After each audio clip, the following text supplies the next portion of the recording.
Get this voodoo hoodoo going.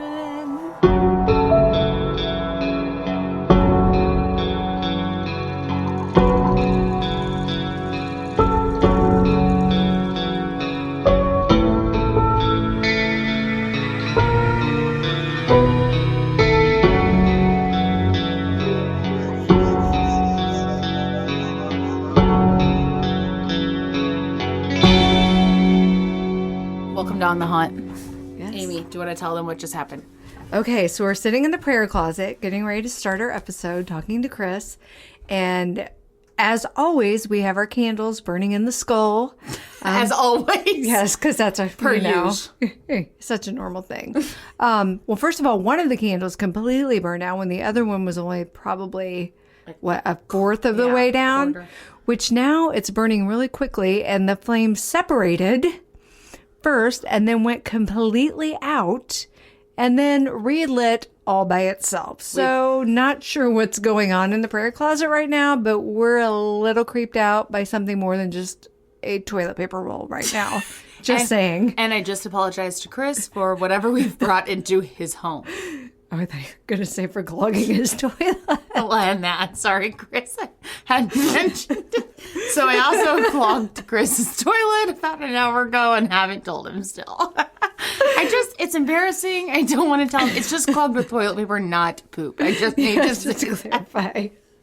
Sorry, I shouldn't even have mentioned that. I really thought that's what you were going to say, though. No, I don't care at all. It's really funny because as of right now, the prayer closet, personal bathroom is just full of and I will verify there is no poop because I was in there trying to give her pointers on getting the toilet paper That's down. how, when you know you're good friends. When you're like, Amy, oh God. She's like, use that toilet brush. It didn't work. Okay. It didn't work. A plunger would have been great. Oh, boy. Okay, everyone. Welcome to On the Haunt. Welcome. I'm Whitney. I'm Amy, and my mind is just completely blown by this freaking candle. And now she keeps staring at it, and I can't help I can't either. stop. So, Thank you to everyone who's been listening. We appreciate it. We greatly appreciate it. We love you. We do. Thanks so much for all the love you're sending our way. Whoop, whoop. Let's see. Haunted housekeeping. I don't think we have anything. Nope, we just recorded an episode. We're doing 2 today. Yeah, so we have no idea how much crap we messed up in the prior episode. We know there's a bunch of stuff, but too bad. Yep, sorry, we'll get to it next time. We'll get to it on episode 5. We're not recording next weekend, or maybe we are, but maybe not because we got stuff going on. So That's right. quit looking at that candle. I can't help oh my it. God. It's really freaking me out. The prayer closet is a magical place. It is. There's so many Big Lebowski things in here. The Beatles. What else? The police. The police. Sting. Charlie Sheen. Sheen. A little bit of Bob's Burgers. God, I love Bob's Burgers. You name it, it's here. Maybe we need to do like a Facebook Live prayer closet. Yeah, and we maybe tour if we burn some sage in that Facebook. We'd have to get Live, permission first scared. from the owners of the prayer closet. Of course. Which is not us. I love how we just pretend like we have the right to do any of those things. Yeah, we are just using someone else's home. Yeah. Okay, great. Okay, so welcome. Let's do this. Welcome. Thanks for joining us. Thanks for joining us. I love anyone it. Who's there. I'm actually speaking to whatever just blew out and relit the candle. Thanks for joining us. Please let it go no further than the candle. Please go somewhere else. Yes. Amy, what's our topic today? Our topic is black magic / voodoo. I need See to how quit. we do that? I need to quit with the trying to talk in unison. No, it's great. I want to make it happen. I think it brings a little something extra special to what we got going on here. Okay, awesome. What we're known going for. First? I'll go first. Okay. How about that? Okay. Okay, I'm going to be focusing more on a couple voodoo priestesses in my stories today. But in true me fashion, I decided maybe I'll throw a little bit of background in about voodoo. So I stumbled across this article on theghostdiaries.com by best-selling paranormal author Gary Allen. I don't know. Gary Allen. Wait, isn't that I've been sitting out here watching airplanes.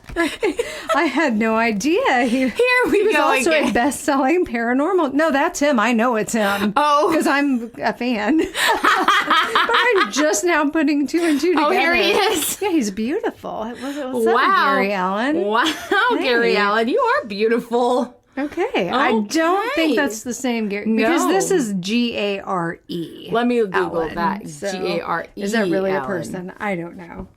Yep. Damn it, ghostdiaries.com. Here he is. Okay, it's a man. Is that in memoriam? He's no longer with. No, I don't know that. I shouldn't say stuff like that. Okay. Oh, look at him. Look at him. Shout out Gary Allen. Thank you. Gary Allen. Other Gary, not Gary Allen from the best I've ever had. Go ahead.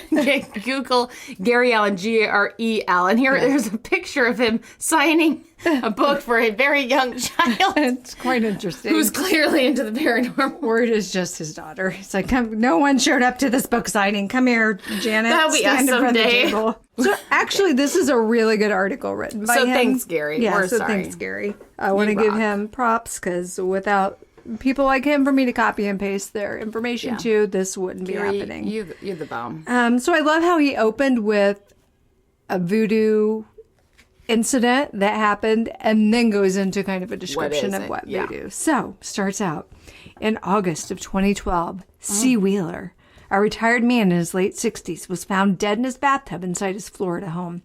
Mr. Wheeler had not been seen for 3 days, and his unmoved car in the driveway prompted his neighbors to investigate. Forcing their way into his home, the formidable stench of death confirmed their suspicions, and they immediately called the authorities. Oh. With no signs of foul play, a break-in, or fingerprints, really, they had time to do all that, the police ruled the death a suicide inside the kitchen carving knife embedded in Mr. Wheeler's throat as the obvious cause of death. No. What? And how are you going to kill yourself? I mean, I guess you could plunge a knife. But no signs of foul play. Well, isn't the knife sticking out of his throat? Yes. And who kills himself by plunging a knife into your throat? Well, do you know anything about voodoo, Whitney? No, I do not, actually. Even after my research. Several days passed, and Mr. Wheeler's family had begun removing his personal belongings from the home in preparation and placing it on the market. His next-door neighbor answered their door to find the late Mr. Wheeler's elderly mother hunched over and holding letters in one hand and a plain white doll made of yarn in the other. His mother? His mother. Okay. How traumatic. Having just retrieved the delivered mail, she held up the... I don't know why that's a detail. And you said it so serious. She's like, having just retrieved. And he won the Publishers Clearinghouse sweepstakes. I had to get the mail. She held up the doll and asked if it belonged to the neighbor. Bob, this yours? I don't know where this came from. What? Although the neighbor replied that it wasn't theirs. No, Gladys, that's not mine. Voodoo doll's not mine, obviously. Although the neighbor replied it wasn't theirs, they took the doll from the outstretched hand of the old woman. The elderly mother turned and left without saying another word. On her way to the trash can in the kitchen, the neighbor felt a sharp pain in her finger and realized there was glass jutting from the inside of the doll's neck. Just exactly. You didn't notice that? No. No, just no. Oh, what's that? Ooh, ow. Oh, God. Oh. Glass. So, the word Voodoo, V-O-D-O-U, means spirit. Hence, voodoo, which is a religion of spirits. Did not realize it was a religion until I started doing this research. I thought it was some, I don't know. Magical stuff. What am I trying to say? Hoodoo? No. Hoo-hoo? I have no. I'm an owl. Hoo-hoo. What is wrong with me? I'm going to pee my pants. I literally have no idea what you're trying to say. I just thought it was some hoo-hoo. Some hoo-hoot. I don't know. I don't even know what I'm trying to say. What? I'm desperately trying to think of something. Thank you for trying to. There was nothing. I thought it was some hoo-hoo. Some hoo-hoo. Listen, I may have just suffered a stroke right before your eyes. You're laughing at me. Should I call an ambulance? No. She just kept saying, Again with the insurance, but I cannot afford to write an ambulance, so don't you dare. Amy and her insurance jokes. Let me lie on the ground before you call an ambulance. If you have calling one, call Airback. I get insurance every Christmas from my mom for Airback. I'm still trying to figure out what you're trying to say. I don't even know what I was trying to say. I think I was going to say the hokey pokey. I don't know. Hocus pocus. Yes, hocus pocus. That's what I was going to say. And I just thought it was some kind of... Oh, when the stars... Who's now hocus pocus? Oh, Lord Almighty, help. Says, but first, hocus pocus. What is wrong with me? Well, oh, my God. We were on the spot. Well, we got it. This is a lot of podcasting one day, okay? Full circle. We and that figured it out. candle, the stuff going on with it. Yeah. Come My on, face people. hurts It's to be expected. I'm going to make some mistakes. At you. Okay. So, anywho, voodoo. Voodoo is a religion of spirits. Brought to North America via the slaves from West Africa in the 1700s, the practice fuses African religions and the rituals of Roman Catholicism, presumably to disguise their actual beliefs from their owners. I got that too in my research. That was really interesting Yes. to me. Voodoo's African elements include worship of supernatural entities and the ancestral dead. Rituals include drums and dancing as an invocation to allow the summoned spirit into the corporeal body. I don't know. Oh, corporeal. Yeah, okay, thank you. No, I don't know what that means. Who? I don't know. Clearly, I'm just reading over this. Corporeal? I'm just making shit up. I don't know. I start tapping it out by syllable. It's a multisyllabic word.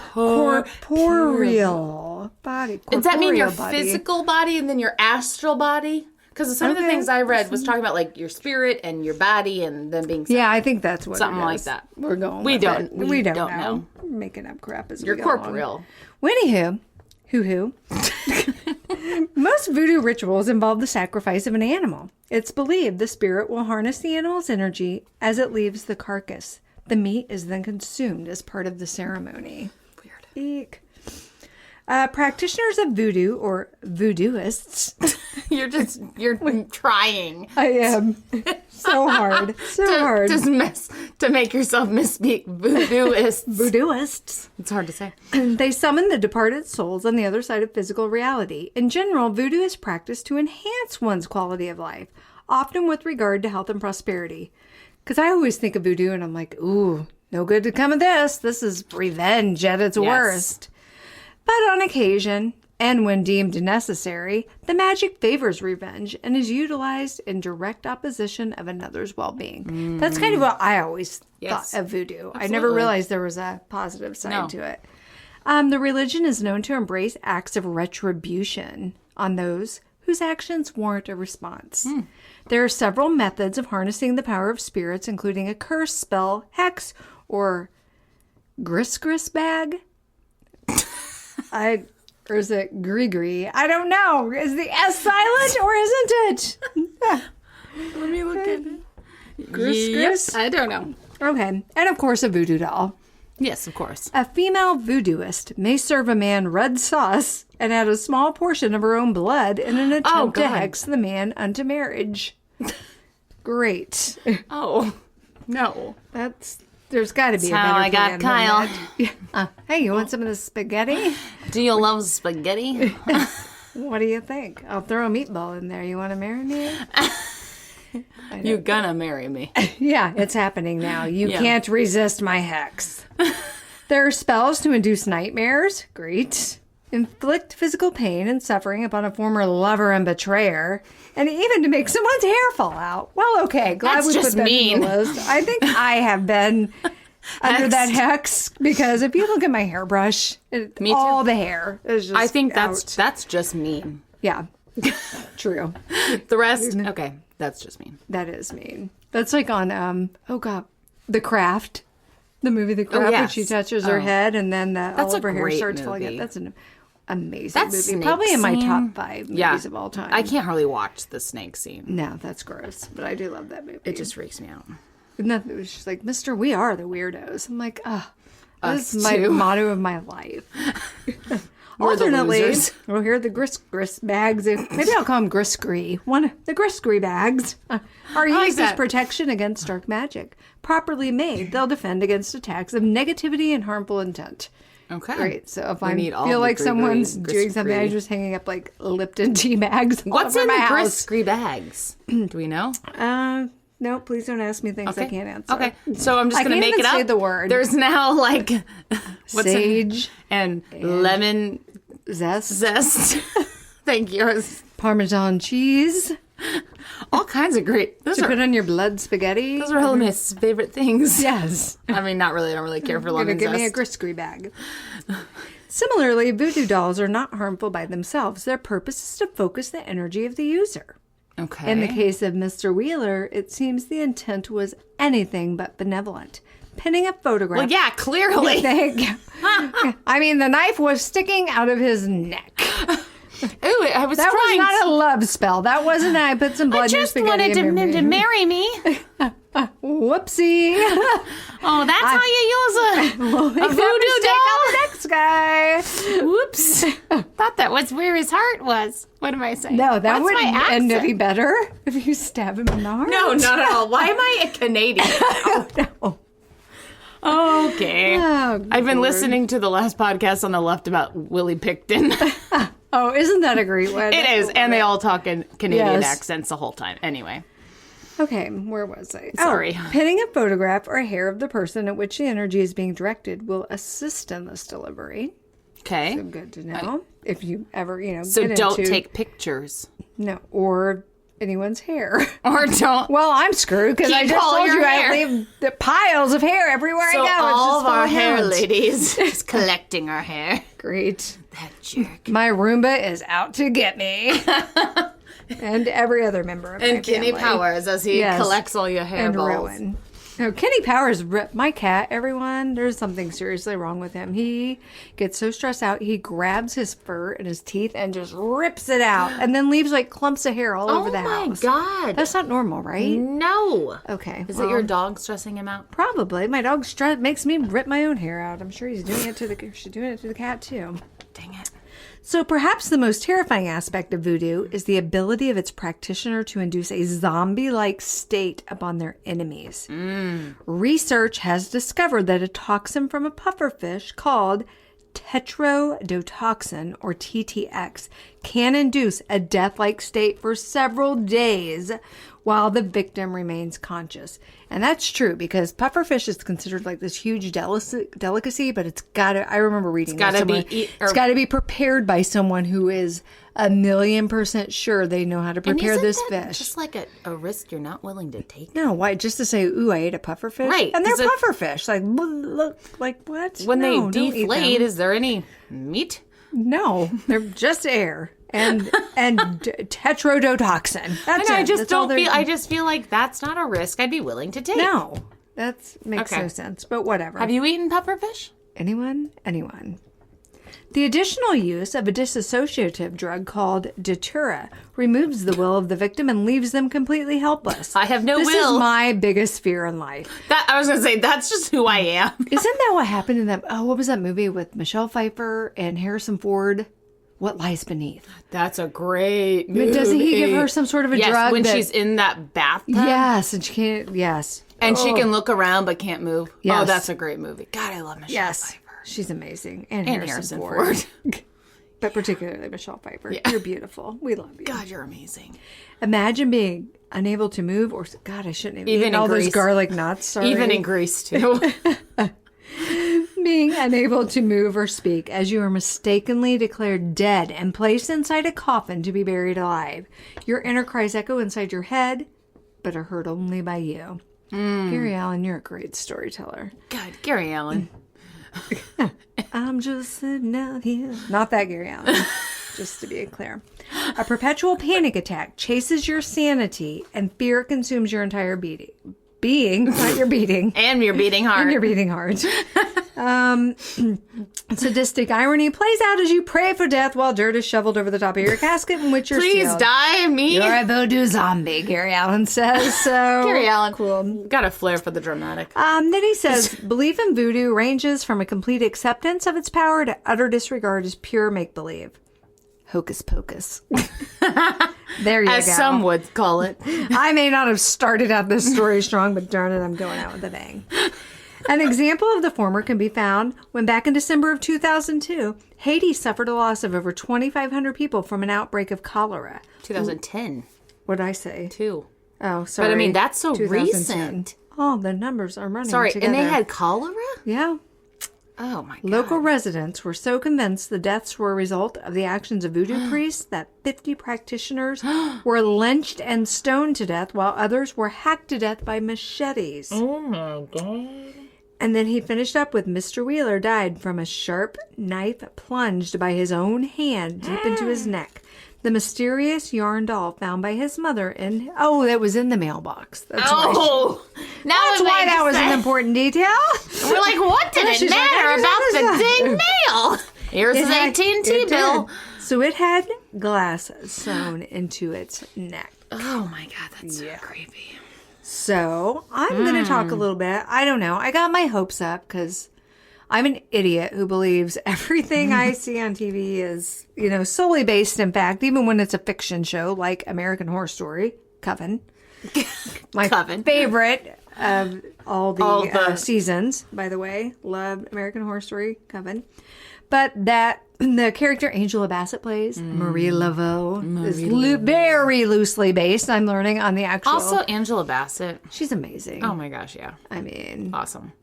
She's just fantastic. Didn't she play Tina Turner in the biopic? And she doesn't age. No, she doesn't. Okay. She's incredible. I didn't think so, but I just wanted someone else to So anyways, I was like, ooh, Maybe I'm going to do Marie Laveau because she's so amazing. And it turns out she wasn't that interesting, but... She was lame. Please don't hex me, Marie Laveau. But I'm still going to go ahead and read a little bit of her because she was interesting. Yeah. I got all of my information from roadtrippers.com on my there's so many websites I need to go to. And they kept popping up a lot when I was just researching voodoo stuff in general. Two websites that I used kept popping up too. Yeah. I even found this video, I think it was a YouTube video, but I found it on a subreddit on voodoo in New Orleans of this guy who went to where her house had been and was telling some information, background knowledge, and it was really cool. On that show actually filmed in her house? Or where did I read that? Was it filmed in New Orleans? I think it was, or certain scenes were anyways, because there's, it like panned. There was a lot of outside. I feel like it actually, okay. Okay. So anyways. Known as the Voodoo Queen of New Orleans, according to many eyewitness accounts, this was a title Marie Laveau not only earned, but to this day is not relinquished. In fact, the crypt where she's buried in St. Louis Cemetery No. 1 is believed to be the most haunted cemetery in America. I would love to go to New Orleans and just to tour cemeteries. That's it. Yeah. Yes. And eat some jambalaya. Yes. And gumbo, which I confused with Gumby in the last episode, by the way. Same thing. Whatever. It's gumbo made of Gumby. He had it coming. He did. Something interesting that I did see. God, I wish I don't know what his name was. Maybe I'll find him again on Reddit and mention his name in Haunted Housekeeping next week. But he had said that people have vandalized her grave over and over again because some tour guide back in the day wanted to make a little extra money. He was like, if you put 3 X's on her grave, she will grant you a wish from beyond. Yeah, no, she's not going to grant you a wish. There's like all these X's all over it. And then the part of the deal was once your wish was granted, you go back and circle the 3 X's so people know. And like out of all the thousands of X's on there, like 1 was circled. So it's like, stop it. You're defacing someone's grave. And clearly the wishes aren't coming true. No, and stop defacing people's headstones, you jerks. Well, it's probably so like stupid. not even a headstone. It's probably like a whole, what's that called? Mausoleum? Well, it almost looked like a big statue. Oh, okay. Kind of. It might have been a mausoleum. Actually, now that I think about it, I saw sort of buried above ground. Yeah. It was kind of almost like a tool shed, is what it looked like. It's like a tool shed with a person in it. She's in there with her shovels and her she spades. Her she shed. She shed. Thank you, Marie. She shed. There's a piece of plastic on the floor. It keeps sticking to my foot. Okay. Anyways. What is my... Oh my God, that candle is totally gone now. How did that happen so quickly? Ooh, and we will post a picture. Let's remember to take a picture at the end of this and post of what the skeleton looks like now with all of his, like, Bob Marley Twizzlers hair, whatever that is. I'm literally gonna pee my pants. No, you can't. You clog the toilet. Or you have to. You have no choice. There's nowhere else for you to pee, so just let it roll, Whitney. Let it roll. Okay, got a picture of it. So visitors claim to have seen the ghost of the Voodoo Queen herself inside the cemetery, walking around tombs in her trademark turban and while whispering a Santeria Voodoo. Santeria. I don't practice Santeria. Thank God. I don't know. Is that a thing, I guess? A Santeria voodoo curse to disrespectful gawkers. Is Santeria a place? No, I think it's a...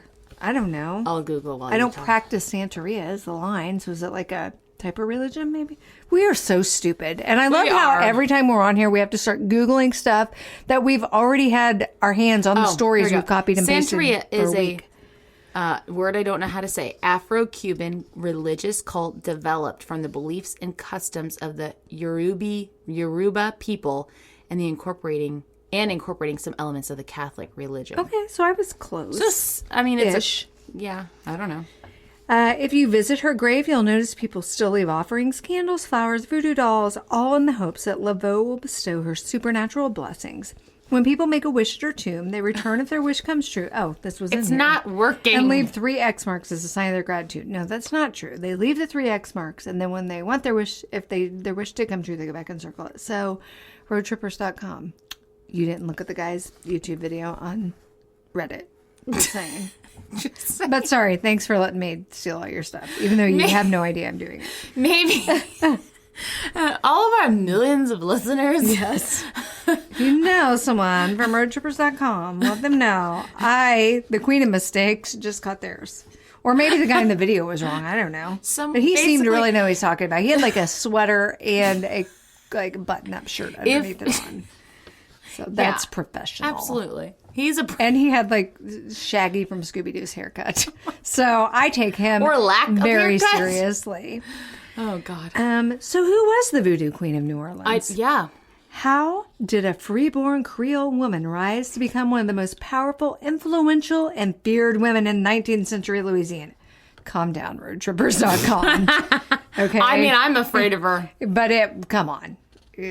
There was really no basis for it. She didn't do anything like to make people fear her. Okay, other than they're uneducated and stupid and probably racist because it was way back when. Yeah. So slave ships from West Africa first brought voodoo to Louisiana. The practitioners knew which plants and herbs could heal and which could bring about hallucination, sickness, and death.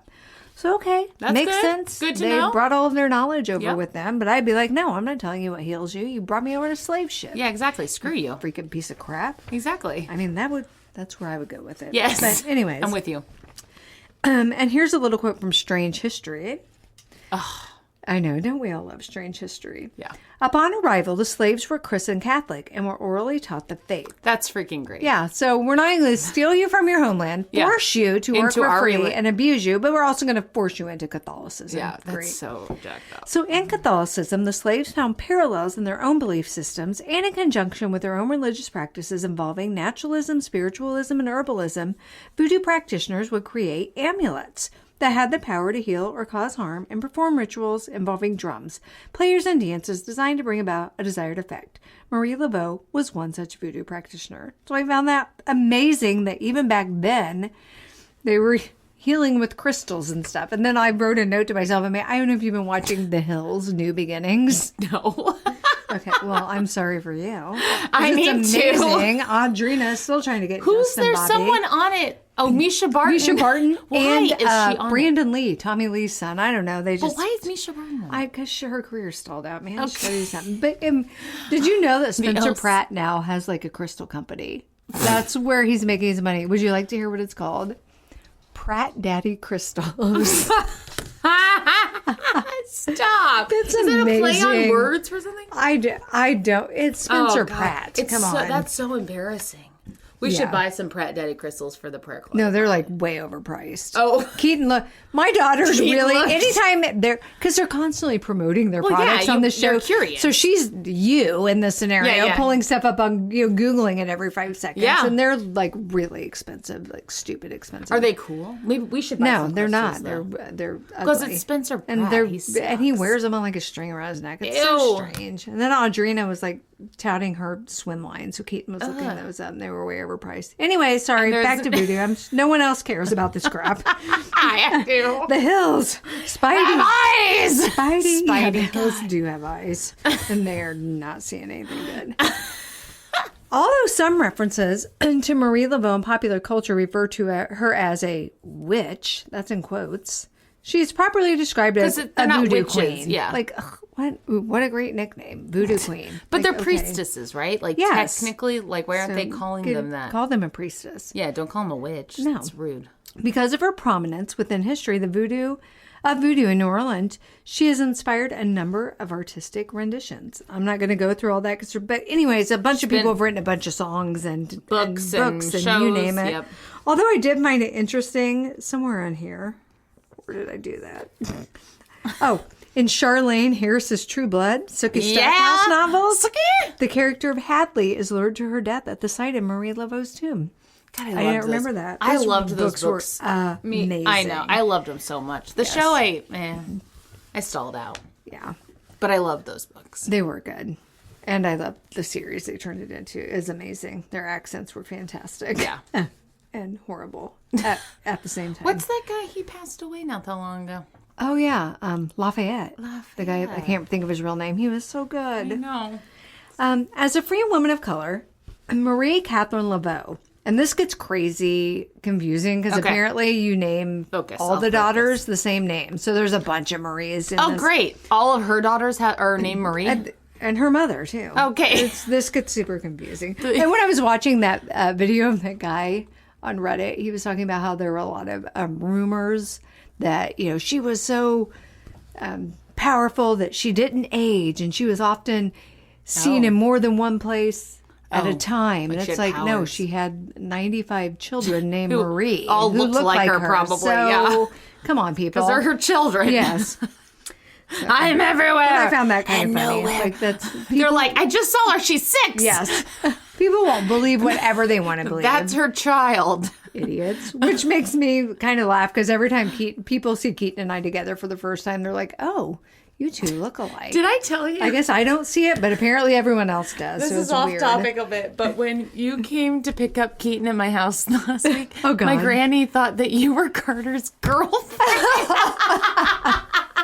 Well, I knew she told me. She's like, I was asking Rory, who's that kid out there with Carter? I'm like, well, Maggie, I drove.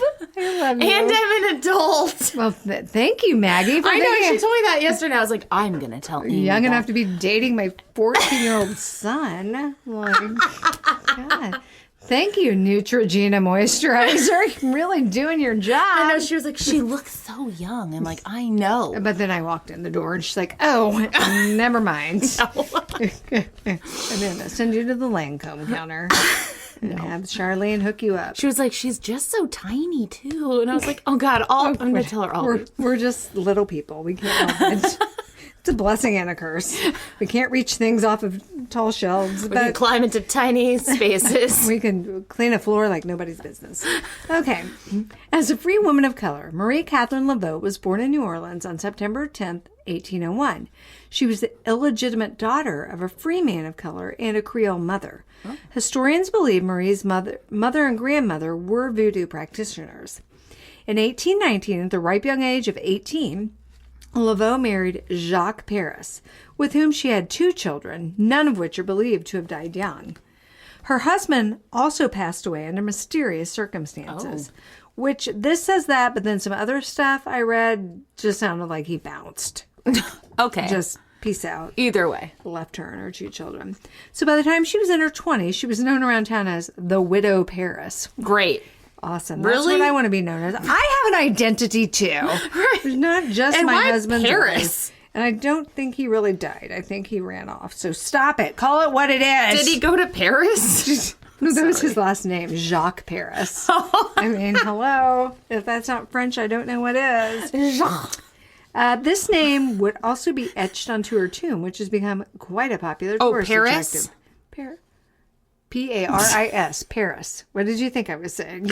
No, I mean the name Paris is on her tomb? That's what this says. I don't know, though. Roadtrippers.com, I'm starting to lose faith in your But that's abilities interesting to because it just doesn't say Marie Yeah, but she Laveau. remarried. But I don't think it was Okay. a legitimate marriage, which is what makes me think He just Jacques bounced. 'Cause she bounced, couldn't yeah. divorce him. after the death of Jacques, or skipping out of Jacques is what I'm... Again, the guy had a sweater... Yeah. And a shaggy Road trip, haircut. he I'm going to knew. believe him. Yeah. She became a hairdresser. What? Most of her clients were wealthy white socialites, which allowed her to be privy to the myriad of rumors and gossip that floated around the French Quarter. I bet. So I found that hilarious because the guy, again, I've got to find out who he is now and give him credit for this because I'm realizing I found him way more interesting than I even realized. He said that, like, she did all the hair of all these really wealthy socialites. And so... a few months would go by and she'd run into him on the street because you know how when you're sitting getting your hair done, you just talk. And yeah. she'd walk up to him like, so how's your mother doing now? And they'd be like, oh my God, how does she know? And it's like, you idiots, you told her that. in the chair at the salon. But it makes me think too, like the time of in the I can't even talk. The year we're talking about. Right. And how people of color were invisible. Right. So it's like, I'm just talking and I don't think you're listening. Or Right. you're not a human, Or kind of like life was deep. when I went and got a blowout in Vegas that one time before I went to Britney's concert. Yes. I'm sure that guy was like, what? Who is she walking in here? I'm just going to ignore her. But Yeah. And then he told me he had just cut Brittany's mom's hair the week before, and Brittany had brought her in there. And he was talking about how nice she was. I It was would've pooped amazing. my So basically, pants. Brittany and I are Best BFFs friends. because we both met the same hairdresser. Yes. Who touched his mom's hair. And then touched her my mom's hair. and your hair. So I have, her mom's hair on your head. Yes. Basically. Yeah. oh, Brittany, we love you. God, I love Hang in there, girl. We got you. You're going through a lot. Hope you Because guys are okay. Laveau had access to a wealth of information from both the elite women she serviced to their servants and slaves, she was able to convince people she was a voodoo priestess with mystical powers. And then it said she was basically a 19th century Miss Cleo. Wow. No, she's nothing like that. Roadtrippers.com. She sounds like she's very interesting to talk to and kind of, I don't know. And good for her if she was using that to her advantage. Yes. Like, what am I Girl. trying to say? She's, I can't. You're I don't living have back in the words. 1800s. Yes. As a free black woman. Yes. Whatever you can get, Absolutely. get it, girl. Get it. Absolutely. She then entered into a common law marriage with Louis Christophe Dominique Duminy de Glapion. What? And How do you? They had. What do you sign your This name? says they had 7 children together. What? Unfortunately, only 2 of her children survived past childhood. Oh. In all, it's believed that she gave birth to 15 children, of which Oh. 1 lived to adulthood. Oh. And again, I think more than that survived because he, again, was talking about all the confusion. And there's everything you read says there's a huge discrepancy between the numbers of how many children she actually had, which I guess back in those days, they probably didn't keep really good records. It makes you wonder. Even though she was free, she probably wasn't considered Second-class important citizen. enough to document all of the Absolutely. births and deaths, that happened. So it'd be really easy to lose track of that. I'm surprised they even have this much information no about her, kidding. really. Of Laveau's magical career, there is little that can be substantiated, including whether she had a snake named Zombie after an African god. What? Yes, please. Please let that be true. That's if so cool. roadtrippers.com got nothing else right, let that be it. Ew. Whether the occult part of her magic mixed Roman Catholic saints with African spirits, or whether her divinations were supported by a network of informants she developed while working as a hairdresser in prominent white households and in a brothel she ran. Hey, a girl's got to eat, so don't judge. This just came out of left field. She's got Yes. a brothel now. She appeared to excel at obtaining inside information on her wealthy patrons by instilling fear in their servants, whom she either paid or cured of mysterious ailment. No, she's doing their hair and they're spilling their secrets. Yes. I mean, I'm Right. sure my hairstylist is probably like, shut up. I don't What care are you- about all this information. Right, what are you talking It's just what about? it's what you do when you're getting your hair done. So shut up and quit acting like she's basically blackmailing at other people. No. Jerks. No. I'm just getting angrier by the minute. Sorry. I need to calm down. Well, they're rude. So people from each strata of society sought out her assistance. Oh, so she's good enough, though, if they want something. Absolutely. Cure my ailment. Give me a crystal. Yeah. It's been said that the Voodoo Queen of New Orleans had the power to put a person into or out of City Hall. What? She nurtured the sick through multiple epidemics, which something else I read said that she actually went to the hospitals where people had yellow fever. Oh, my God. And was working, which was considered hugely dangerous because Yeah. back in those days, people really thought yellow fever was just like in the air. It could be contracted through. They didn't realize until many. Wasn't it like Walter Reed or somebody who discovered that it was through mosquitoes? No I don't clue. know. Okay, We're sorry. Yes. We read a really good book one time. Oh, okay. Called Fever Yellow Fever. 1793. Oh. And then watched a video on Discovery Ed, and I think that it was like Walter Reed or somebody figured out. Well, good for him. That it was actually Mosquitoes. transmitted through mosquitoes, but that was very, very brave of her, actually, and Yes. they're not giving her any props for that in here. She often stood at the gallows ministering to the condemned and was accused of causing the deaths through voodoo of both a lieutenant governor and a governor. Many condemned her as a witch, while others praised her as a saint. So actually, I think all in all, it sounds like she actually did some good. Yes. She wasn't out there putting No. bad juju on anybody. No. That's sad that that's her. I'm realizing your reputation. catchphrase is, okay, great, mine's everything's juju. Or now hocus pocus. Hoo-hoo. Whatever. Your catchphrase is juju? I know. I feel like I've said that almost every episode now. Like, maybe I just think jujubes. Leave me alone. By the 1860s, Marie ceased practicing voodoo in public. However, according to folklore, she continued to practice well into old age. I don't know what 40. There's, God, so many For typos. old days. Her daughter, Marie Laveau II, actually picked God. up the mantle her mother left behind and was known for her wild rituals in the swamps around New Orleans. Whoa, well, maybe she's the one we're talking Yeah. about. What? It's believed she drowned in Lake Pontchartrain. I don't know. Marie Laveau died on June 15th, 1881. Oh. And the New Orleans Daily Picnic, I cannot say any of No, these words. no, They're like same with Creole. No. Just forget Too many about it. letters, too many vowels. They said those who have passed by the quaint old house on St. Anne between Rampart and Burgundy streets with the high, frail-looking fence in front, over which a tree or two is visible, have been within the last few years noticed through the open gateway a decrepit old lady with snow-white hair and a smile of peace and contentment lighting up her golden features. For a few years past, she has been missed from her accustomed place. The feeble old lady lay upon her bed with her daughter and grandchildren around her, ministering to her wants. The paper went on to write, she died with a smile on her face and was Aw. buried in the family tomb at 5 p.m. in St. Louis Cemetery No. 1. Her funeral was attended by throngs of people. Oh, I almost said thongs of people. I'm like, that was a whole different parade. so many thongs. So many thongs. Too many to count. Thong, thong, thong, thong. Maybe even a couple boxer briefs. We don't know. We don't know. Marie's beauty and wisdom were also recounted in her obituary. However, her voodoo practices were referred to as being skilled in the practice of medicine and being acquainted with the valuable healing qualities of the indigenous herbs. Were they calling her a pothead? I feel like they were. And the paper touched upon stories of her healing abilities as a very successful nurse. Good. Aw. As you should. That's what she was doing. I don't know Yes. why she's known as the voodoo queen. But then again, voodoo isn't actually a bad thing. It's a religion. I feel like it got a really bad rep. Like, Well, come look at on now. media. What I mean, Yeah. like I didn't watch Coven, but is Yeah. she portrayed in a nice way? No, I mean, she's pretty much all of her spells are Bad. vengeful. Yeah. So I don't know. So anyways, that was a little bit I found on Marie like Laveau. So that. I was like, well, that wasn't a ton of information. So I'm going to look up someone else. So I went to weekinweird.com. You're welcome. I'm like, I don't even understand that name.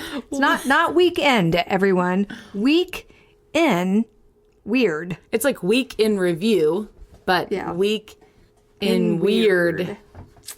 Was this also a black background with white letters? No, it was not. Surprisingly enough, it's professional. They were very great. professional, but not so professional that I didn't mark out a whole lot of crap on here. Actually, that may be. Never mind. That's 2 articles. I found something else. I'm like, no, you're not as good as Weak and Weird. Weak and Weird is the jam. It is the jam. The mysteries and legends that surround Louisiana's infamous Monchonk Swamp. That is so not a Creole accent. Let me see. Exactly. Monchon. I'm going Monchon. Yeah. Swamp. Hello. Oh my God. I actually went with my grandparents one year to like southern Mississippi. We were only like an hour from New Orleans, and I just spent the whole time nodding and smiling. I knew nothing that anyone was saying at all. They legit have their own language down there. Yeah, that's true. Are deeply rooted in its past, making the dense forest one of the state's most famous haunts. Not only does Monchonk Swamp have direct ties to Rougarou, Cajun werewolves of legend, which, hello. Rougarou? Ragu? Rougarou and a Manchou? They just love all the pasta. The Cajun werewolves of legend. It's also said to be haunted by the ghost of Voodoo priestess Julia Brown. What a normal name. I know. Well, then it was funny because she also went by like, I don't know. Something else? Julia Black and Julia White. I'm like, okay. Just how she was feeling that day. Exactly. She's her own mood ring. She just uses her name. So she used her powers to destroy an entire town. Okay, great. So Julie Brown was a well-respected magic practitioner in her small town of Frenier, Louisiana. If someone got sick, they had 2 options. Make the journey into New Orleans, or they could turn to Julia for supernatural healing. I would go for that. I'd go to Julia and the I don't have time to be Swamp. traveling all the way to New Orleans. On my horse? Yeah. I almost said pig. I mean, times were tough. Ride what you need. Ride what you need. Tell your children to get down and give you a ride to town. Whatever. Put that on a shirt. Ride what you need. Ride what you need? Hey, that's my catchphrase. Forget Juju. Ride what you need. Ride what you need. That's so funny. It's not like what you have. I don't know. I don't either. God, I'm delirious. We can't do 2 of these in one day ever again. But it's so funny. It was much easier to start the podcast this time. Yes. Oh, shoot, I just hit that. Oops. Sorry. Way to go. It wasn't uncommon for Julia to travel around the village performing rituals to help with childbirth, fight off infections, cure illnesses, and more often than not, the afflicted would recover quickly. Okay, great. By all accounts, whatever strange powers Julia was harnessing, they worked. Great. Awesome. Until... Yeah. Though the townsfolk respected Julia, they also began to take her for granted. Well, Of course, always. That's how a mom gets treated. Exactly. That's exactly how I feel all the time.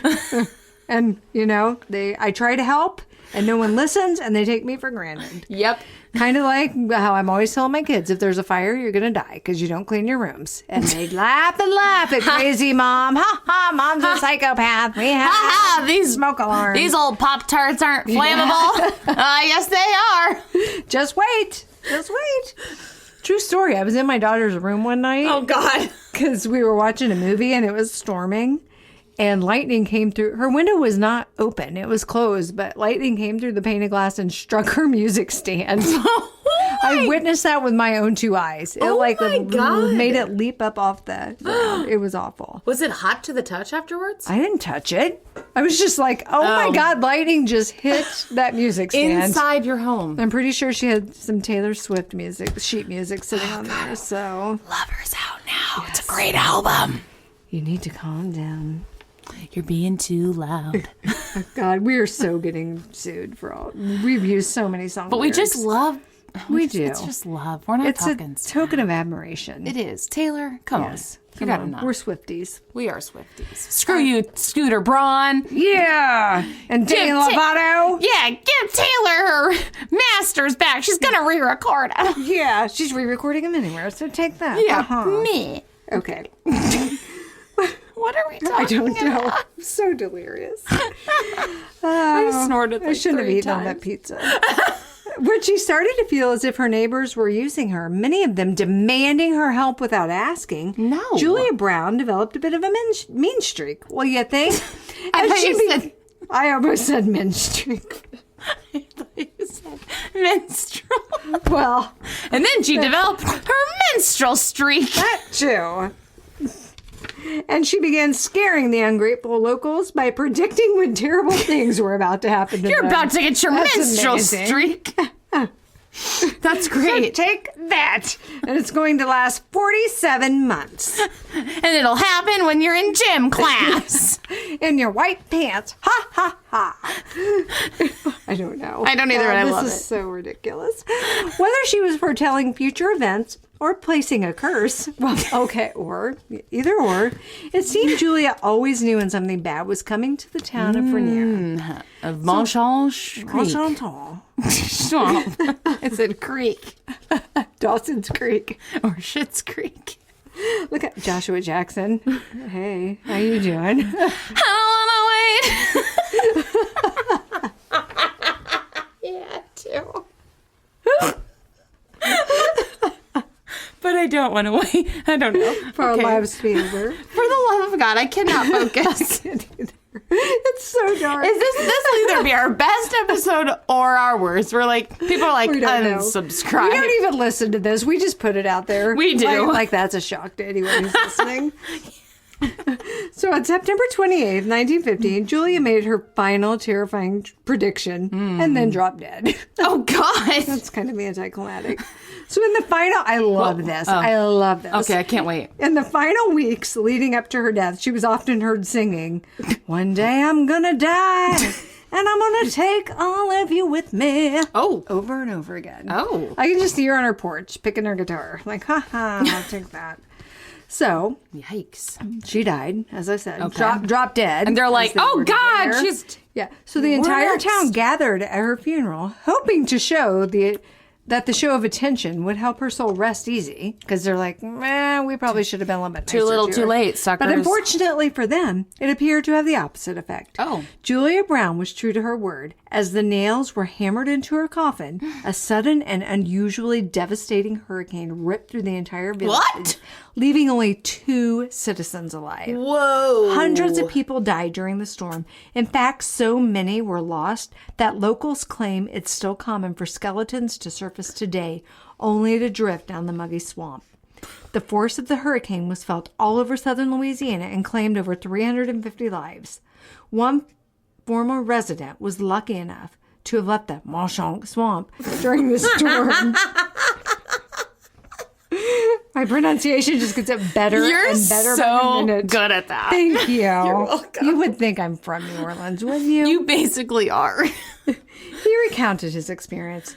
The water was washing in the front door. We thought we were gone. All the camps down there gone. On the big lake. They have big timber. Big cypress timber. What? I'm not going to name names. I just about called out a sawmill owner. You know who you are. Good, put some sleeves on.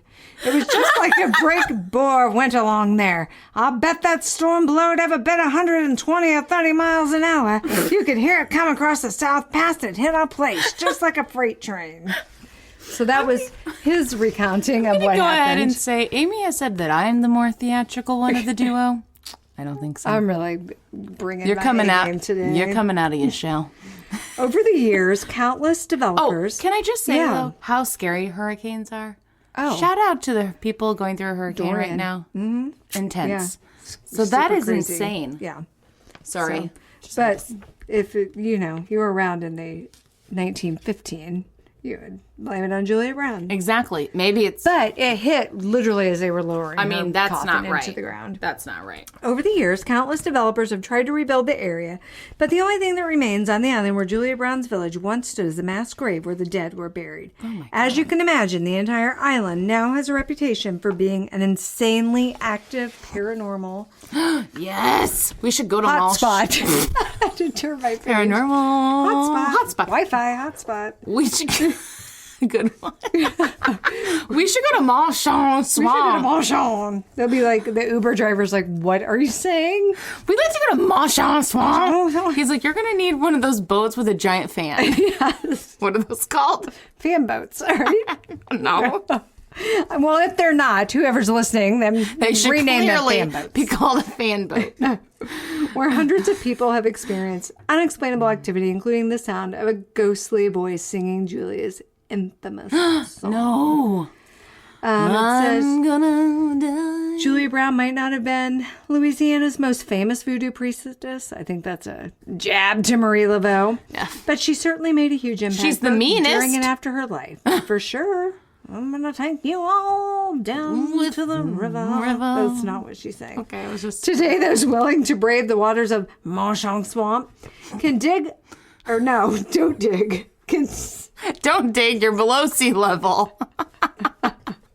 It's a bad idea. They can sign up for a boat tour. Look, Fan you were boats, right. yes. That takes I like curious it was a investigators surprise to to the you. island. You can't like get there on a boat. They're judging by the destruction Julia caused the last time she was in a bad mood. I can't imagine it a very good idea. So I think it's a great idea. So thank you, weekinweird.com. Weekend Weird killed it. Yeah. And then I found some stuff on mental floss, but then I'm like, which is actually entertaining. But then I'm like, no, Weekend Weird did a better job. Weekend Weird. Those were my voodoo priestesses stories. Awesome. Thank you. Thank you very much. Thank you, Amy. I apologize if there's been some weird noise on the mic. I just kept kicking the stand. I apologize. Okay. All right, now on to my story. Amy has no idea what I'm doing, so No, it's going no to be idea. a surprise. Are you ready? It's always a surprise. What are you talking It's going to be about? surprise-ier than Makes surprise. it- Oh, okay. Even more of a surprise. Got it. I'm doing zombies. Ooh. So you started talking about it. I was like, oh, God, I hope she doesn't go into it, but you did it. Oh, no. So She it's just had a totally snake perfect. named Zombie. Yes. I have a ton of information I just here. got really excited. You know what I thought you were going to tell me? You were doing that. It wasn't even true. What? But remember the movie Kate Hudson was in, The Skeleton Key? Oh, yeah. It was such a good movie. Oh, yes. I thought you were going to be like, I'm doing Papa Justify. But that wasn't even real. That was not a real thing. There is a movie that goes along with mine. Oh, great. So you may have even heard of it. I've watched a little bit of it. It's very weird. Anyway, here we go. So I'm doing zombies. I got mine from two mysterious websites, historicmysteries.com and mysteriousuniverse.org. Oh, hey. So mysterious. Right. Mysterious Universe actually has a podcast as well. I've never listened to it, so maybe it's great. So I have a little bit of history too, but I don't know if I really need to go into it. I definitely don't think I need to go into that. Okay. So this part I do need to go into a little bit to make sure that I get to the gist of the I'm zombies. here. Educate me. Okay. So as already. Amy shared a lot about voodoo already. All of my story takes place in the island nation of Haiti. Haiti, yes. 80 to 90% of Haitians practice or at least believe in voodooism. Okay. Which I thought was interesting. That's a lot. That's really high. Yeah. Can't think of any country that has That high of a I know, right? statistics from one religion. So I also love that they practice the religion of Voodoo, Vodou, also commonly spelled Voodoo in the Western world. So we're like, sorry, we don't like the way that's spelled. And Yeah. I'd like to change it to Voodoo. Thanks. But no one's referring to it as hoo-hoo. God, I'm so stupid. No, I love it. Don't worry. Okay. So, the voodoo religion places great emphasis on the nature of spirits and their interactions with the world around them, with earth-born spirits supposedly being capable of bringing good fortune and luck, or conversely, misfortune, madness, and misery. And it is in this particular belief where we can find the origins of the zombies. Ooh. Powerful. I love zombies. I know. I'm going to give a little bit of background, and then I got some actual stories of zombies, which is great. Fantastic. So powerful voodoo priests called houngans. Good. I'm glad you get some words like that. Hooligans. I don't know. Houngans, and more often dark sorcerers known as bokors, are said to have the power to trap earthbound spirits using an enchanted object. typically an earthenware container of some sort, Okay. called zombie astral. Oh, so it's a specific kind? I thought you were going to be like, called glad. Where?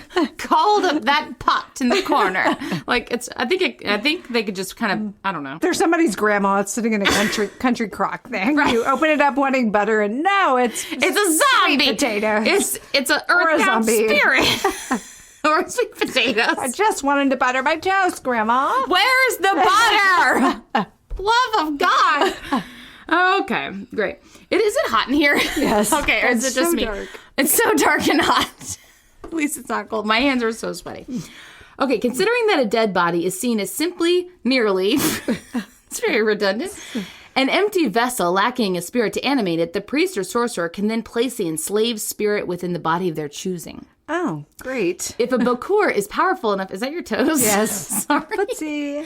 It's even said that they can zombify a living person by casting out the victim's spirit and supplanting it with another subservient one, or enslaving the original spirit through dark magic.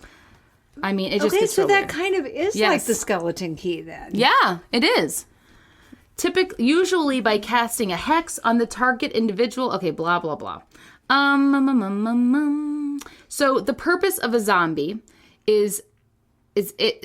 so zombies, when I'm talking about, it's not what we think of when we think of zombies. It's not Walking Dead zombies. Right. Reanimated corpses in this idea here is that they exist solely to do their master's bidding. So they do whatever they're a they're vessel. told. That's Yes, all they are. literally a vessel. They don't eat other people. Okay, great. They got enough going on already. They don't have time Right. for cannibalism as well. So let's see here. In some cases, the zombification of a person is ordered by an outside party who can pay a bokur to carry out the process, usually as a punishment or for revenge. And on other occasions, the bokurs will make zombies in order to sell them to the highest bidder on the Haitian black market or just the world black market. I don't know. Freaking weird. Yeah. And we get into some of these stories. You're like, what? It's just like labor. It's jacked up. Oh, wait, I'm gonna make you a zombie so you'll do my dishes? Yes. Oh God. Yeah.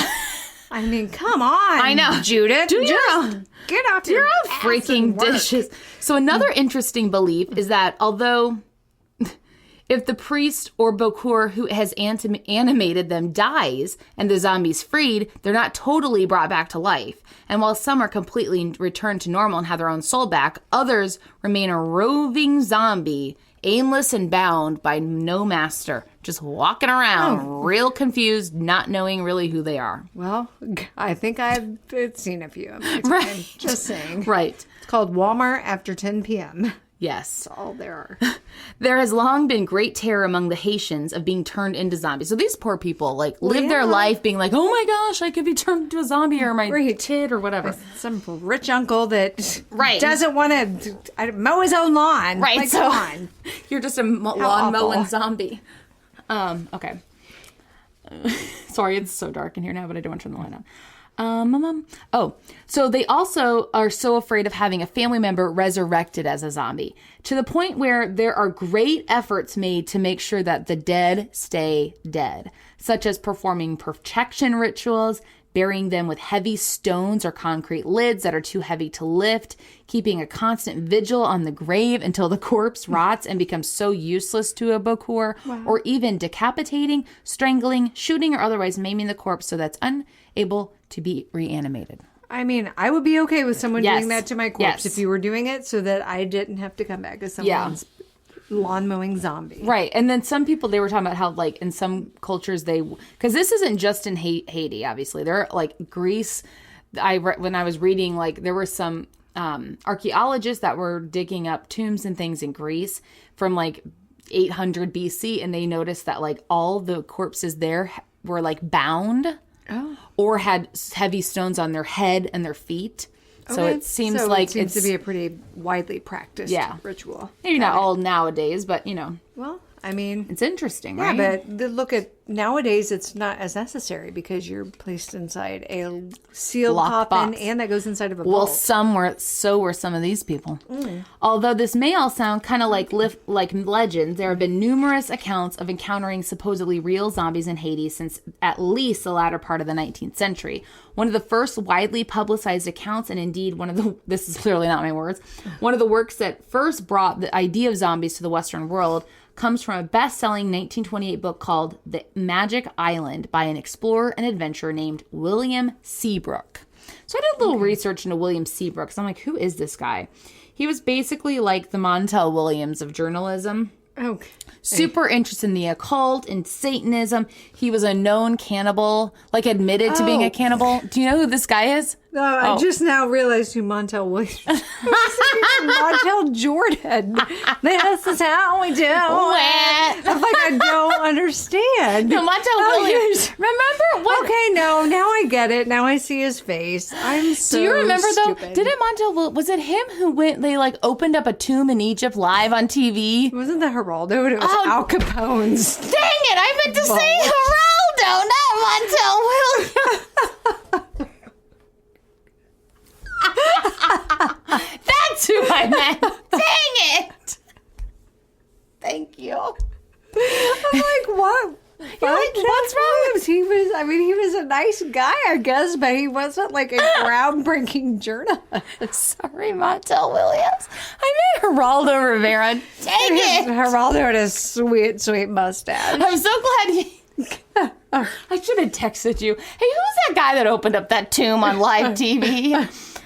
I just remember when he opened like Al Capone's vault and it was empty. Nothing. Yes. Yeah, I was like, Oh well, my that was God. exciting. Okay, sorry. So the cannibalism thing with this guy, I had to tell you because it's so interesting. He like would go to all of these kind of just countries and very far ends of the earth and would experience their culture. And so he went to this African tribe and lived with them for a period of time, and they were known cannibalists. Oh my God, is that real? I would be terrified to visit someplace Nope, like not that. him. William Couldn't have on the Seabrook. menu. He was not afraid. And he wanted to try the meat, and they would not let him. So then he went back somewhere else and like got a hospital to give him some meat, and then ate a human. Yes. What? Google him. What kind William. of hospital is on board with that? Yes. Maybe it wasn't a hospital. I'm pretty sure it was a hospital. Or, yeah, something like that. Whatever. He probably paid some What a weirdo. He was guy clearly working the rich. midnight shift in the morgue. Yeah. Like, So there you Google go. him. William Seabrook. S-E-A Brook. Very interesting. So the book itself was like a travel journal around everything that he saw during his travels in Haiti. So, here we go. Okay. One account retold by Seabrook is a story he heard from a Haitian friend of his named Polynice. Oh, Probably what saying a that cute wrong. name. Polynice. I don't know. I'm just going to say Polynice. I don't know. Pollyanna. Is that you? Yeah. And which allegedly happened in 1918. In spring of that year, the Haitian American Sugar Company, also simply known as HESCO, was enjoying a record crop of sugarcane. And here's my joke. As addictive as crack, am I right? Hey, they have studies that how sugar is like literally as addictive as crack. Oh, I believe it. I am addicted. I am as well. Okay. Little So- Debbie, I love you so. Little Debbie and Little your Debbie's zebra my cakes. mistress. Oh my God, I'm like scraping the table. Sorry. I'm so sweaty. And so they were making great efforts to hire extra sugar plantation workers because they had a record crop. Booming year. Yeah. Oh, sorry. I keep touching you. It's fine. Since the company was offering attractive pay bonuses to bring in new workers, droves of people were pouring in to look for work, and one of those was a mysterious man known as T. Joseph, who arrived with his wife, Croyance, and a procession of workers he claimed worked for him. These workers displayed very odd behavior in that they did not seem to react to their surroundings, but rather stood there in a sort of aimless trance and only shuffled forward awkwardly when they were told to. When officials asked them what was wrong with them, Joseph was quick to explain that they were all just ignorant rural mountain folk who'd never been so far away from home and were merely tired from their journey and afraid of all these new sights. Okay, T. Joseph. Yeah, what a stupid, lame excuse. Yes. He explained that for this reason, these particular workers should be best suited for a location somewhat removed from the factory. Okay, yeah. There's your first sign. Exactly. So this seemed to be good enough for the plantation, and the workers were put to work far from the factory in a remote sugarcane field where they toiled away in the oppressive heat as Joseph collected their pay. It was noted that the dazed workers were constantly overseen by either Joseph or his wife, and they were never left to their own devices, which was rather odd. It was also noted that the workers' once-a-day meals never contained salt. And it was believed that they were, in fact, mindless zombies under the control of Joseph. We'll get to the salt thing in a second. And also had high cholesterol. Yeah, no salt for you.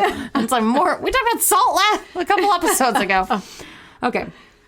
When the Mardi Gras festival arrived. Oh, hey, you want some beads? Right. Look out. Croyance is said to have decided to take the workers to Port-au-Prince to see the festivities. Yeah, she did. It's like, what? Okay.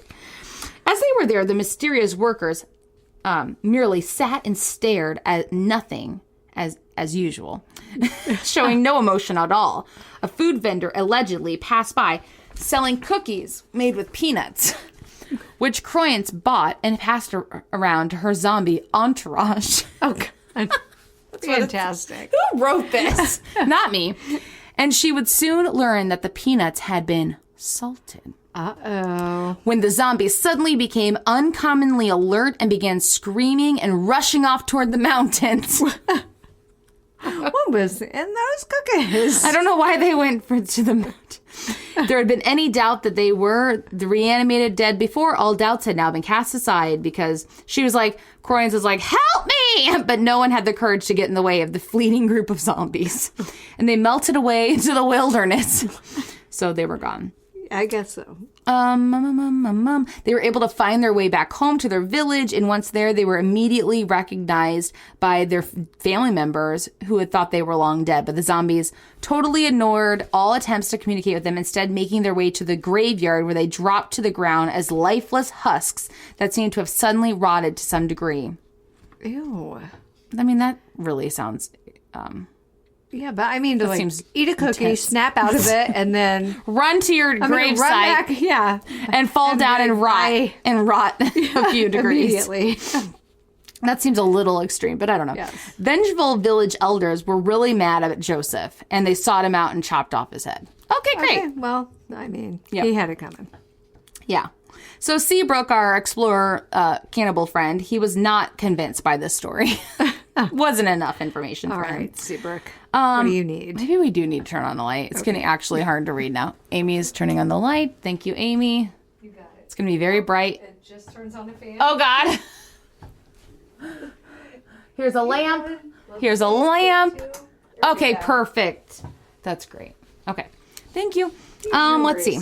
I'm your zombie. You're just like ordering me around. Please what turn to on do. light. Now give me my cookie. Here you go. Actually, Little crispy cookies. So He did. good. God, he's so great. Let's see here. So Polynice was like, no, it's really true. And Seabrook did not believe. So they invited him to witness some actual zombies for himself. So they made their way to this remote village near Picme, Haiti, where Polynice showed Seabrook 3 men tirelessly working the fields with machetes, who he was pretty sure were zombies. After getting permission from the plantation master, Seabrook was allowed to examine the men, and he immediately noticed that they indeed did move in a robotic, unnatural way. When one of the men was made to stand, Seabrook could see that his face was gaunt and expressionless, with eyes that seemed to be in a trance of some kind, completely devoid of emotion or recognition of its surroundings, and the others turned out to be the same, which caused him to feel an unsettling pang of panic and fear.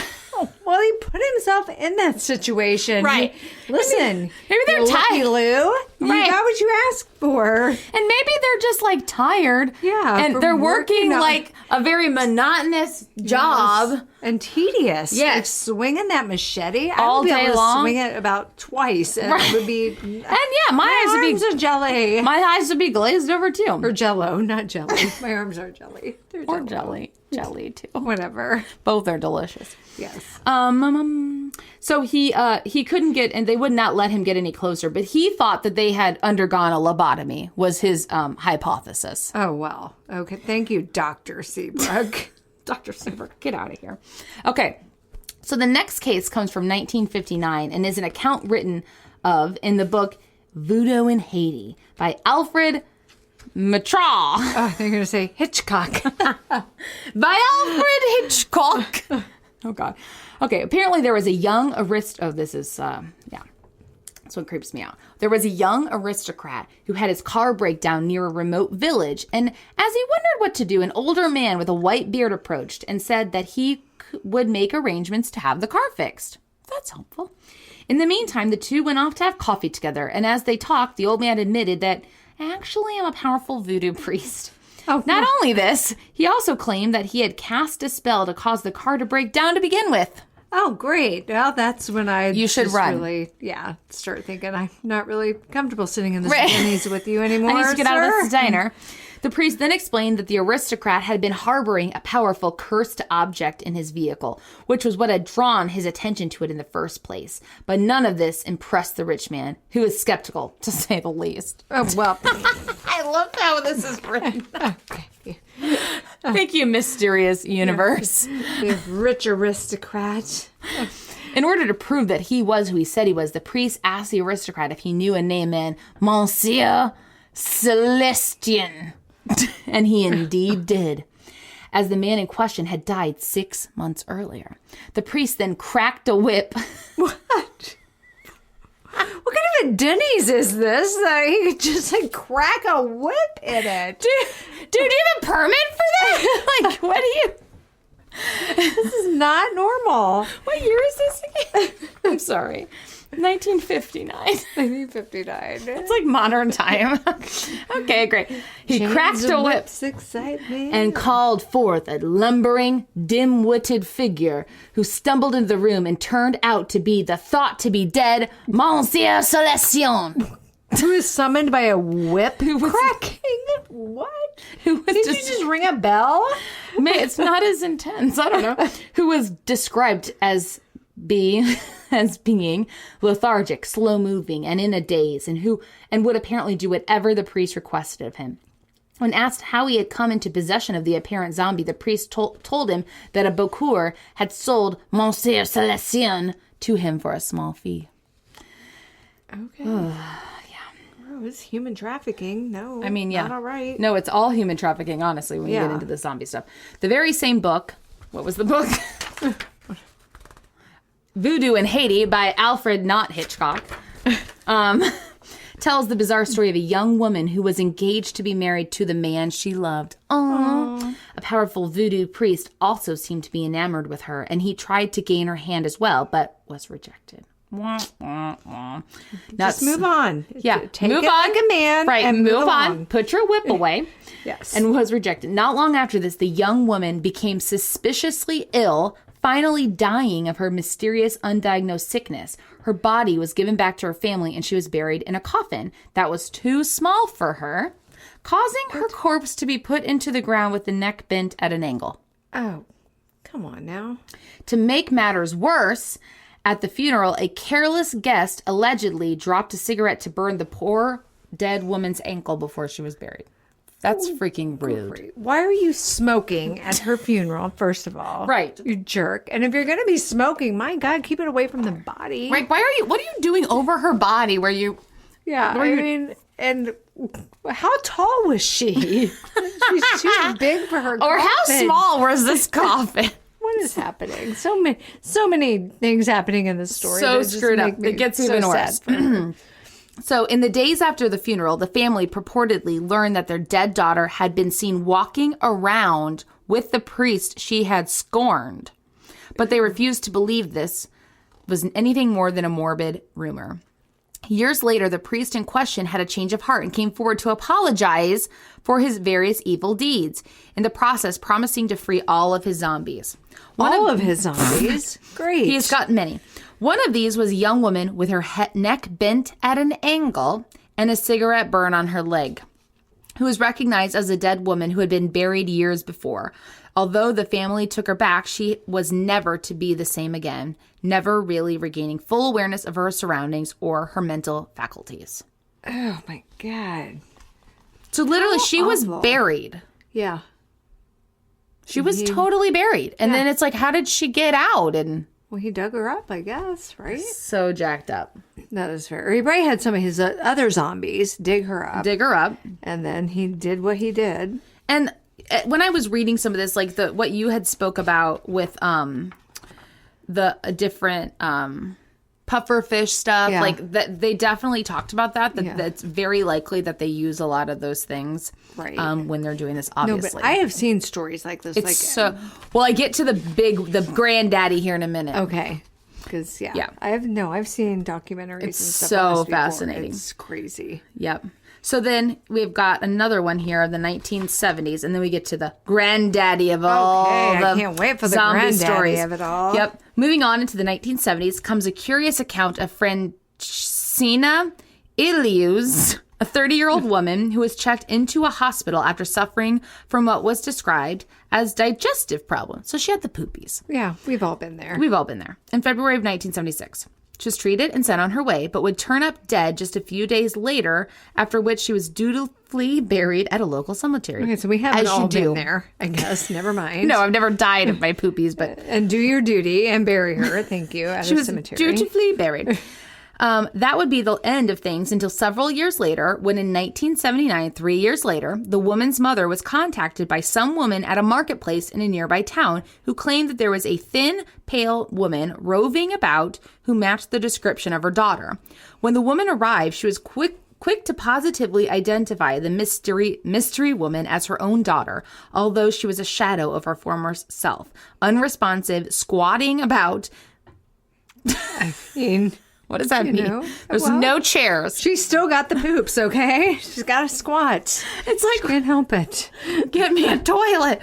God, wouldn't that be the worst? Like you die and you're a zombie and you still have the poopies. Great. Who knew IBS would follow you? I know. It has no end.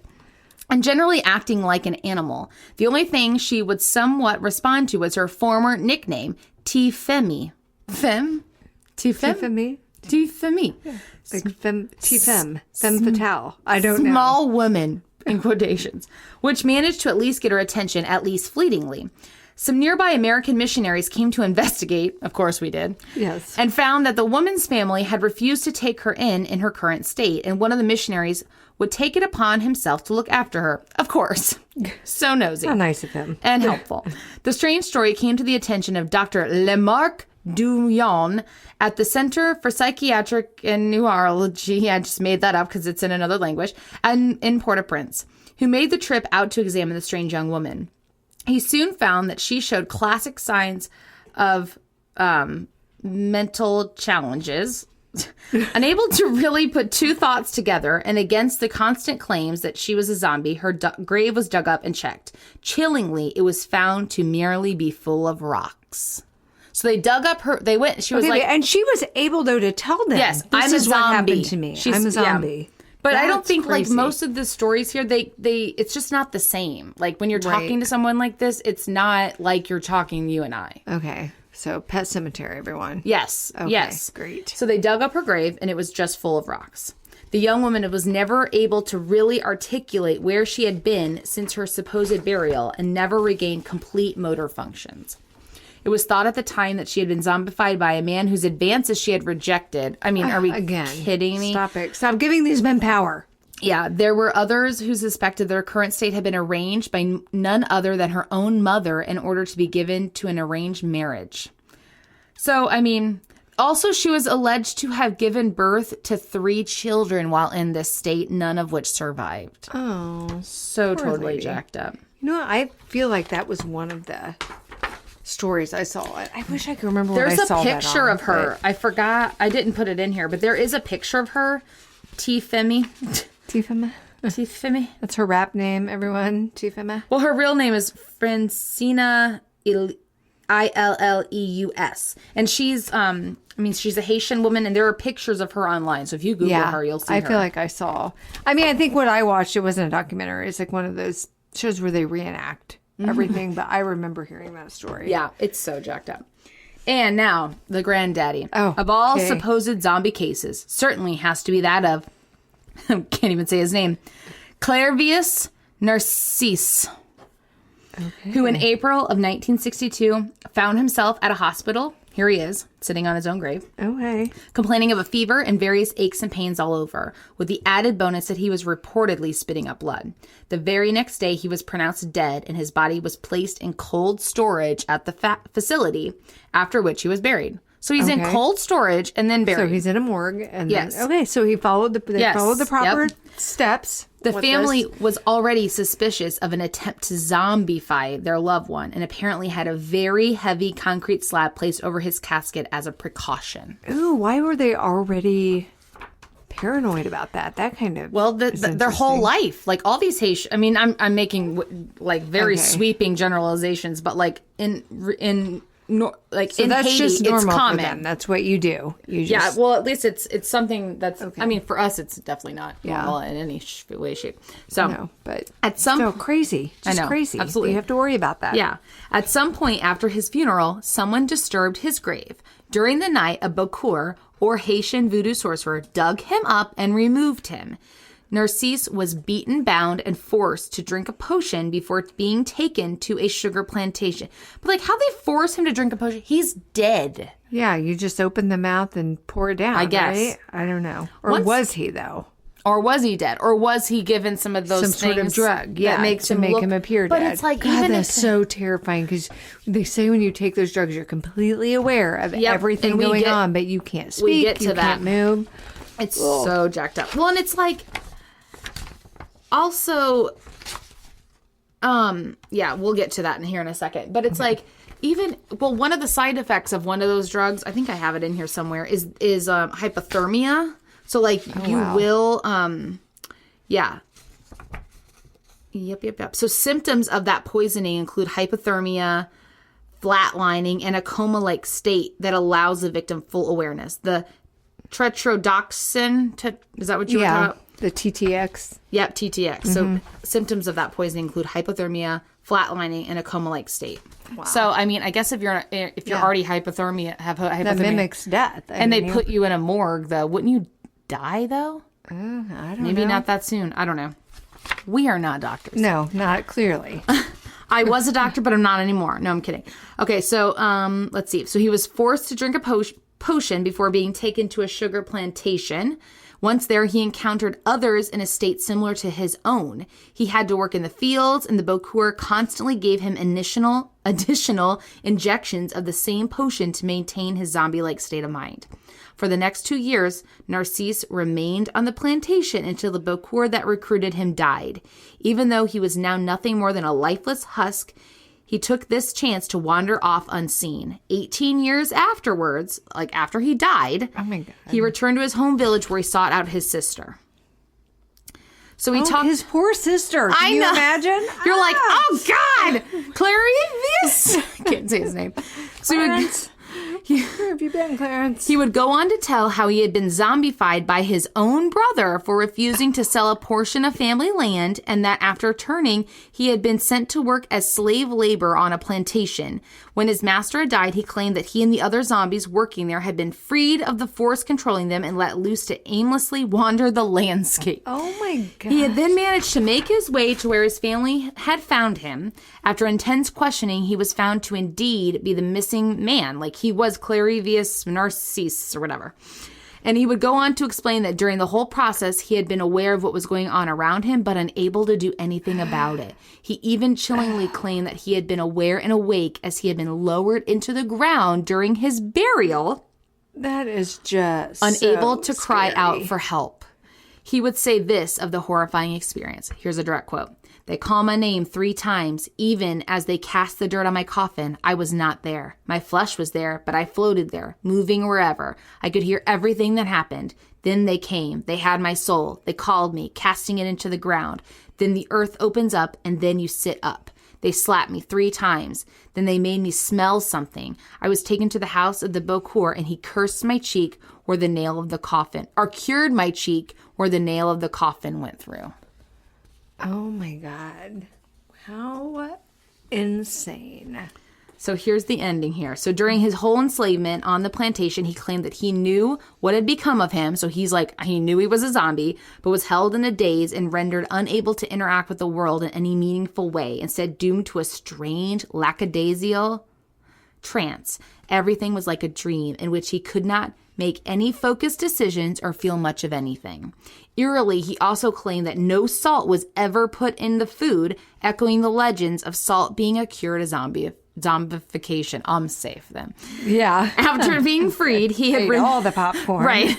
After being freed, he had remained somewhat in this state, although having a bit further usage of his mental faculties, and had wandered the wilderness for years looking for his home. Oh, poor guy. I know. Because he probably had no idea where he was. And you're like in a dazed trance. Like, Right. That's so jacked up. Like a dreamlike So state. sad. And his own brother is the one that Rude. sold him or Yep. whatever. That's not how you No. settle family No, disputes. no. people. Don't make Not your brother okay. into a zombie. No, just like don't invite him to the family reunion. Right. Like, don't. Right. There are other things you could do. Right. So he eventually returned back to normal in the absence of the Bokur's powerful dark magic. So, whether it's true or not, it remains one of the best documented cases of a supposed real-life zombie. Wow. And there he is, sitting Very on his good. own. I'll Nice. post a picture of it, but there he is, sitting on his own grave. That is insane. So weird. So weird. Okay, well. Good job. Why, thank you All right. so much. That was quite a day we've had. It was. We've been podcasting for 6 hours. No, not 6. 5? What time? We started at like 3. Three? I don't know. We're stopping. 4? We're boring 4 people. hours. 4 hours. Okay. We've been doing this for 4 hours. But we took love a break it. to eat We pizza. love it. Thank you all so much. All right. Okay. Thanks for tuning in to this week. Make sure you check us out on all of our social media. Yep. We are at On Haunt Podcast on Twitter. Yep. On the Haunt at Instagram and Facebook. On the Haunt at gmail.com. And what else are we? On the hauntpodcast.com. That's it. Yes. So check it all out. Rate, yeah. review, subscribe. We love listening to all of your yes, we comments. do. Truly appreciate it. Yes. Hopefully we can keep doing this and you guys stick with us Yep, through we this appreciate wild, it. crazy adventure. Yeah. Later.